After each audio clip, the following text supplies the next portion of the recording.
Dr. Ada. I want to introduce to you a very good ebook. Imagine reading a book. As you're reading it, you just click on a button and it takes you to the video for that topic. Each of the topics, they have videos on them.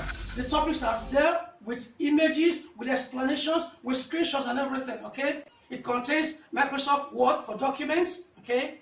Microsoft Excel for calculations, Microsoft PowerPoint for presentations.